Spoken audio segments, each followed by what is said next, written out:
అలసిన వానికి ఊరడించు మాటలు. సహోదరుడు భక్త సింగ్ గారి పరిచర్య నుండి సేకరించిన అనుదిన ధ్యానములు. ఆదివారమున మేము రొట్టె విరుచుటకు కూడి వచ్చినప్పుడు. అపోస్తుల కార్యములు 20వ అధ్యాయము 7వ వచనము.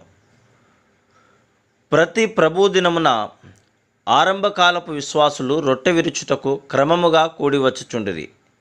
ప్రభుదినమున అందరము కూడి వచ్చుటలో గల ముఖ్యోద్దేశం ఏమనగా, మన ప్రభువు మన రక్షకుడుగా నగుటకు చెల్లించిన క్రయమును, ఆయన రెండవ రాకడలో మనలను ఆయనను పోలిన వారముగా నుండుటను జ్ఞాపకం చేసుకొనుట కొరకే. ప్రభువు బల్లలో మనము యోగ్యముగా, క్రమముగా, నమ్మకముగా, దీనత్వముతో పాలు పొందిన ఎడల ఆత్మీయముగా ఎదగగలము. ఆయన దృష్టిలో మనమందరము సమానులమని, అందరికీ సమాన ప్రవేశము గలదని జ్ఞాపకము చేయుటకే మనము బల్లను మధ్యలో ఉంచుదుము. బల్ల యొద్ద మనమందరము ఆయనకు సమానముగా ప్రశస్తమైన వారమని, సమానముగా అవసరమైన వారమని, సమానముగా ముఖ్యమైన వారమని క్రీస్తు శరీరం యొక్క మర్మమును అర్థం చేసుకుందుము. ప్రభువు బల్లలో ఆయన మన ఆహారము పానమని, ఆయనలో మనము సంపూర్ణముగా తృప్తి పొంది ఉన్నామని సాక్ష్యమిచ్చుటకే పాలు పొందుదుము.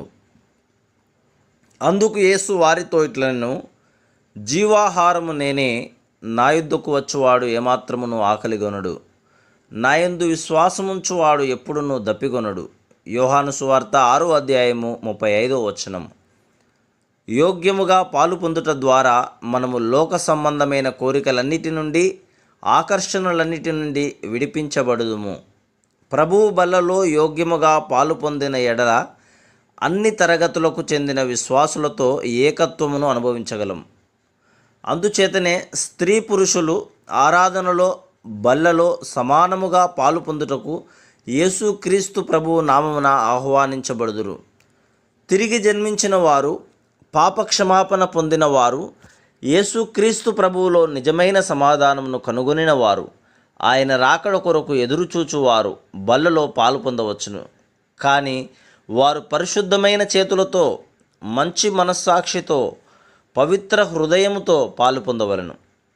1 కొరింథీ 10వ అధ్యాయము 21వ వచనములో అపోస్తలుడు 2 బల్లలను గురించి మాట్లాడుచున్నాడు.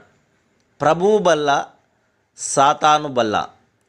మీరు ప్రభువు పాత్రలోనిది, దయ్యముల పాత్రలోనిది కూడా త్రాగనేరరు. ప్రభువు బల్ల మీద ఉన్న దానిలోను, దయ్యముల బల్ల మీద ఉన్న దానిలోను కూడా పాలు పొందనేరరు. లోక సంబంధమైన సంతోషము, సంగీతము, కార్యకలాపములు, సమావేశములు, జీవన శైలి, పుస్తకములు దయ్యపు బల్లను సూచించుచున్నవి. ప్రభువు బల్ల దేవుని ప్రణాళిక, ఆయన సంఘము, ఆయన ఇంటిని గూర్చి తెలియజేయుచున్నది. రెండింటిలోనూ మనము పాలు పొందలేము. దయ్యపు బల్లలో మనము తృప్తిని కనుగొనిన ఎడల ప్రభువు బల్లలో పాలు పొందలేము.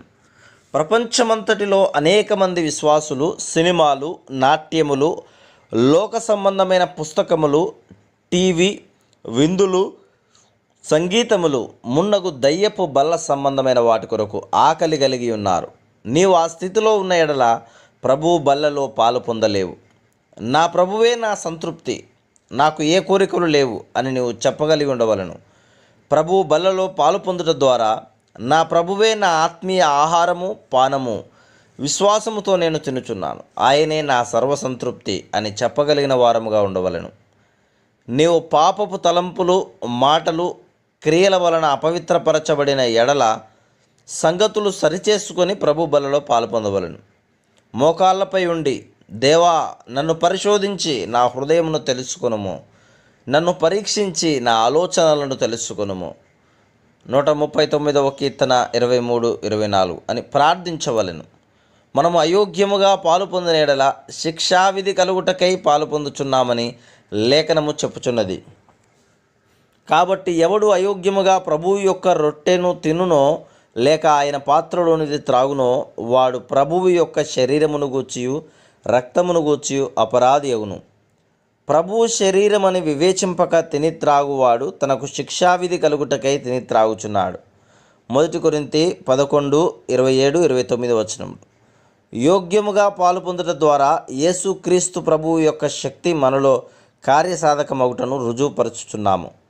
మనము పునరుద్ధాన శక్తి ద్వారా నీతిమంతులమగుదుము.